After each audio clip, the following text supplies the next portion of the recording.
Hi friends, shalom and welcome to our spiritual bite for today.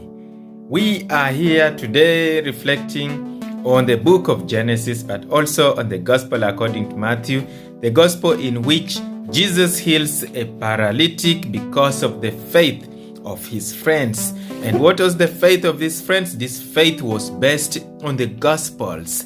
So this paralytic is brought to Jesus in a stretcher that has four sides lifting this paralytic man. This stretcher, dear friends, stands in for the gospels.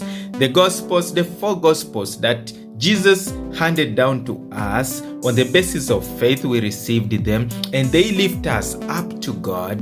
They help us to be healed. They uplift our morale. They uplift our faith. So we are being lifted by our faith in the word of God to get wholeness. And let that our faith also help us to bring the stretcher, these four gospels, to other people so that they also may be healed by reading, by listening to the witnesses in the gospel and also our own witness. In the first reading, it was about Abraham who was being tested by God to offer his son as an offering to him, the only son whom he had waited for many years. God now says, give him to me, offer him to me. Abraham obeys again, as he once obeyed this God who called him out of the land of his fathers and trusted him. He again obeys, tells even his son while on the way to that place where he was to offer him that God will provide. He teaches us again once more to trust in the providence of God. How much do we trust in God's providence? How much do we trust God?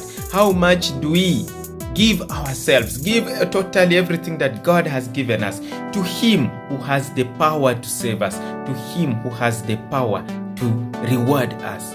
God looks at our hearts. If we are so selfless, if we don't love ourselves too much more than His will, more than what He wants us to do, He will exactly give us what we are to offer to Him. He gave to Abraham the lamb, that sheep which was trapped by its corns in the bush, and then Abraham offered this. Let us learn from the example of Abraham to offer to God what's best and to really obey His voice when He calls out to Him, to offer to Him in whatever way, be it our lives for His service, be it what we have for the good of others. God bless you and keep you safe. Ciao.